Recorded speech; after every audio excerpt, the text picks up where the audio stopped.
Hey everyone, welcome to the channel. So in the last part, we have seen the basics of Splunk and also the core components of Splunk. So in this video, we are going to talk in detail about what is an indexer in Splunk and its responsibilities, what does it do, and in what phases does it operate. So what is an indexer? Indexer is like the heart of the Splunk, right? We have already talked about it. It is the heart of the Splunk architecture. Its job is to receive, parse, index, and store data. All right.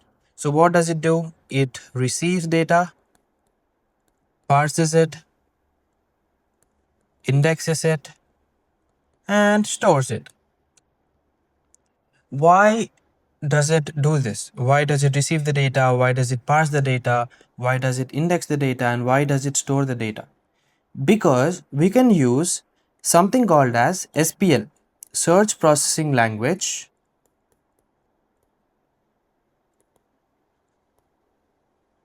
So we can use SPL, search processing language, and make searches and get what we want. All right. So this is not a part of indexer. I've just told you why do we parse, index, or do this stuff with indexer. So we like, what do the indexer do? It receives the data, parses the data, indexes the data, and stores the data so that the data is searchable using search processing language. All right. So how does indexer do this exactly? So it performs three major tasks. All right. So it performs three major tasks. The first one is ingesting data. So it will ingest the data.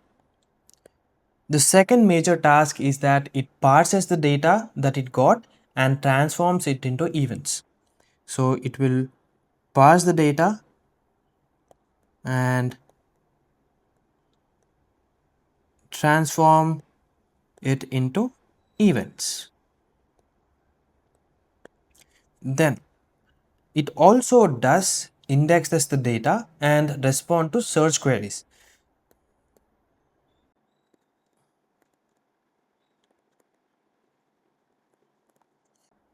All right. So in the third point, as we said, it will respond to search queries. And where do we write the search queries? We write it in search head, which is also another component of Splunk. Now that we know that indexer does three major tasks. The first one is ingesting data. The second one is parsing data and transforming it into events. And the third one is indexes the data and responds to search queries. Now let's talk about some of the core responsibilities of indexer. Alright, so let's divide this into four phases. The first phase is input phase. The second phase is parsing phase. And the third phase is indexing phase.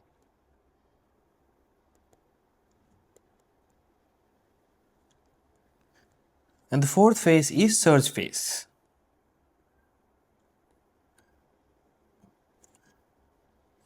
So what happens in input phase and what does indexer do in the input phase? So in the input phase, indexer accepts the data. The indexer accepts the data from forwarder, scripts, API inputs, etc. In the parsing phase, the data that it accepted, it breaks that data into events, extracts timestamps, and applies field extractions. Okay. So now that we got the data, it breaks down the data.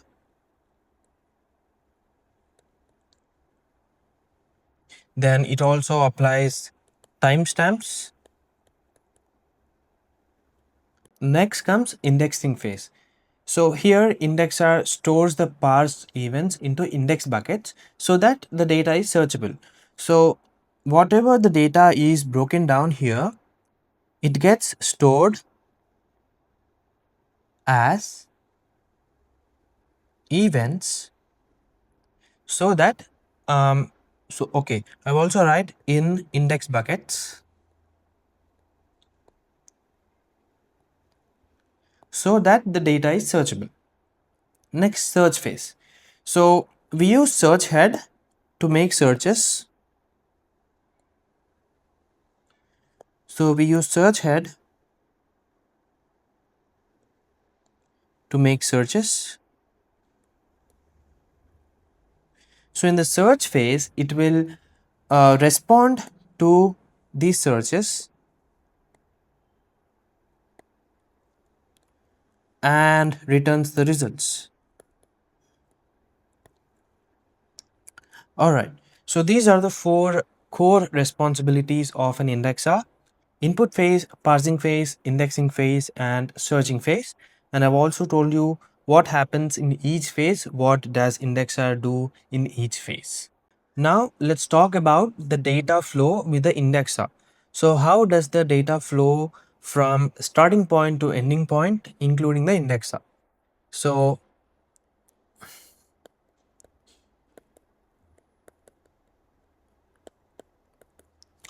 first, the forwarder will collect the data. It will send to the indexer. Indexer parses it, stores it in the events, and so that they can become the searchable events. I'll write it down.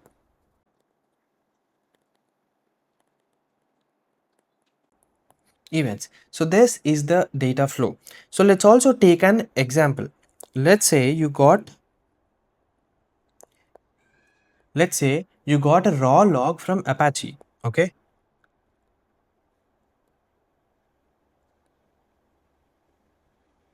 Let's say you got a raw log from Apache and this raw log is sent by a forwarder. So what does the indexer do? So first it will take this raw log and break it down. Or we can also say it will parse it. Okay. Then it will extract the timestamps. Then it applies transformation, like there might be some important information like credit card numbers or phone numbers, etc. So it will apply some transformations. Example is masking. Then it stores these formatted data in a compressed format in indexes called buckets. So I can simply write it down as stores the data. Now what happens next? Once the storage part is done, the data is now available to search. Okay, so as I said, the data is stored in folders or directories called buckets.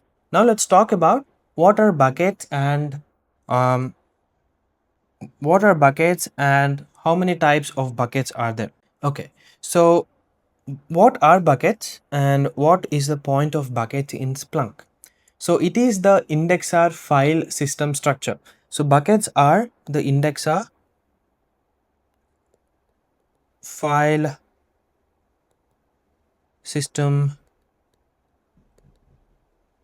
structure. So Splunk stores indexed data in directories called buckets. So Splunk stores indexed data in directories called buckets. And these represent stages in the data lifecycle. So there are I think there are like 5 types of bucket types. The first one is hot, then we have warm, then we have cold, we have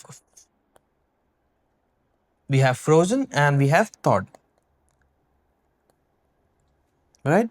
So these are 5 types of bucket types.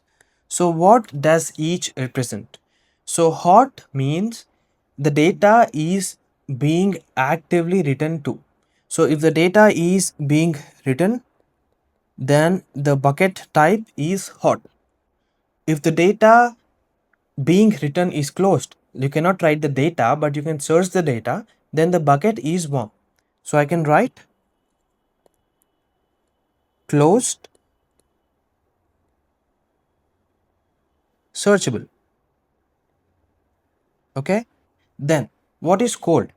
Cold means move to a colder storage, which means it is temporarily sitting there waiting for someone to make it active and store write the files.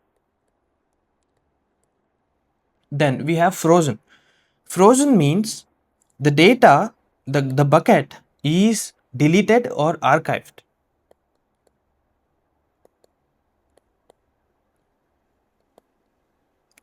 Then we have thawed, which means we have restored the bucket from a stage of frozen. So in frozen, we delete or archive the buckets, right? So what if we want those buckets back? Those buckets become thawed, which means restored from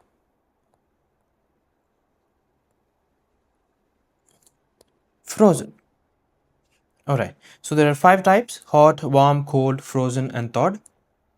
And I've said that these are types of buckets, but each bucket, what does each bucket contains? Each bucket contains 2 types of things. One is raw data files, the other one is TSIDX files. So what are these files? So the raw data files are compressed event data files that your indexer stores. Like when you get the data into Splunk, the indexer breaks it down, indexes it, stores it in the buckets. So that data is raw data files. These are compressed event data. All right. But what are TSIDX files? So these are summary files. Like for example, let's say you have 20,000 events. So every time you run a search, you have to go through these 20,000 events and find out what you want.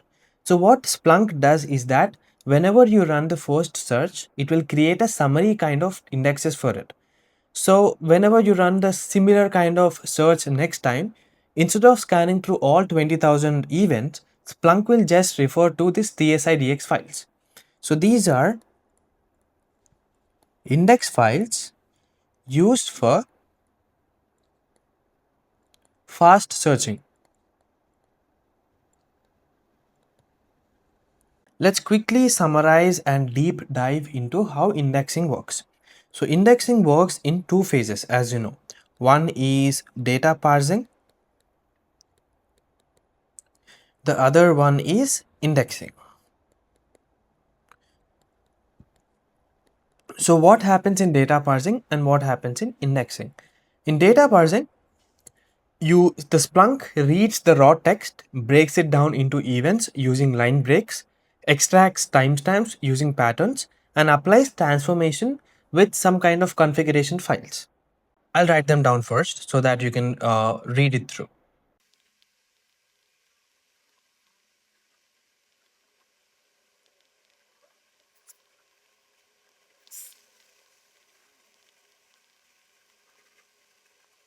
All right.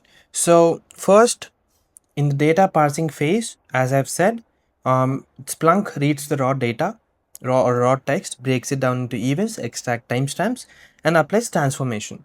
And the next phase is indexing. Splunk stores events in indexers.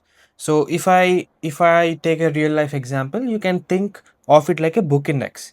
Like if you want to find all pages that is mentioning a word called error, Splunk index knows where exactly to look. All right, this is a summary kind of thing. Also, next I want to talk about configuration files. So, um, do you see this phase called applies transformation? Here, there are 4 types of configuration files involved. The first type is input.conf. The second type is props.conf, and the third type is transforms.conf, and the fourth type is indexes.conf. So what are these configurations? So you can apply transformations by writing some rules in these configuration files. So what is input.conf used for? So maybe let's say you're using universal forwarder and in indexing, sorry, maybe let's say you're using universal forwarder and ingesting the data directly without any parsing or filtering. Then you use input.conf to break down things to filter the data after coming into the indexer. So I can write it down like can be used if data input directly. Now, what is prop.conf? So it defines how should the indexer break down the events. It defines how should the indexer break down the events and assign timestamps. So it controls event breaking and timestamps. Then you have transform.conf. So it is responsible for masking your data, alright, then routing your data, then also field extractions. Then you also have indexes.conf. So what does it do? It defines index settings, like it will assign paths and everything. Now that we have talked about configuration files and everything, now let's also understand the difference between indexing and searching. All right.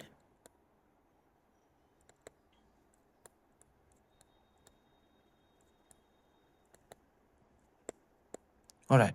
So I want to tell you the difference between what tasks comes under indexing and what comes under searching. So data collection, is it a part of indexing or is it a part of searching? So it is not a part of indexing, but indexer can do it. So it's optional actually. Then you got parsing. Parsing is a part of indexer and it's a primary job of indexer. Then you got indexing. So it is also a part of indexer and it is also a primary job of indexer. And responding to searches.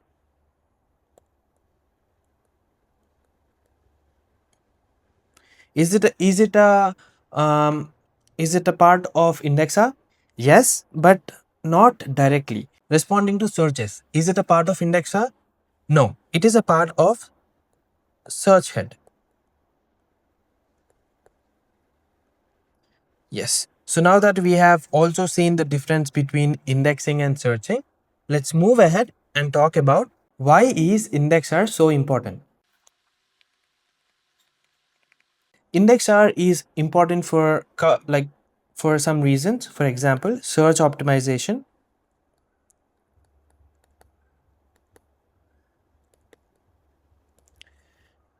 Using indexer, you can search terabytes of data using fast and indexed searches. And you also got data retention, which means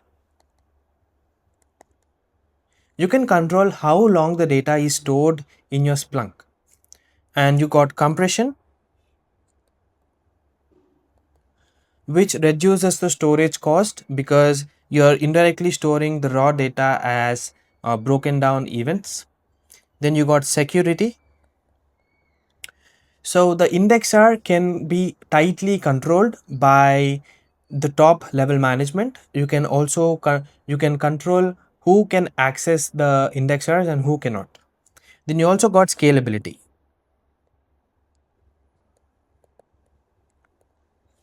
So you can add more indexers to handle more data. Let's say you have huge amount of data. and this huge amount of data cannot be just controlled by a single indexer. Then you add more indexers, cluster it, and you can scale your use case. So before ending this session, let's also take an example of how the data flows with indexer. Okay, so this is just an example. So let's take an example here. Let's say a log is generated in a system. Okay, so the universal forwarder sends this log to the indexer. So the universal forwarder sent this log to the indexer. Then what does the indexer do? The indexer takes this data and splits it into events. All right.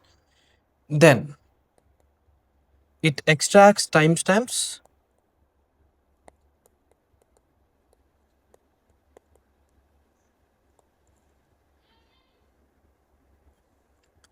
Okay. Then it applies field extractions,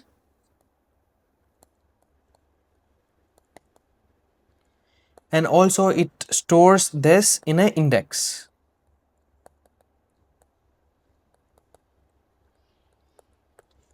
Okay. And and the last part is that you use search head and write a search, and this search goes to the index where it stores, and this will return your result. Okay. Yeah, I think I've covered all the topics that I wanted to discuss about indexer in Splunk.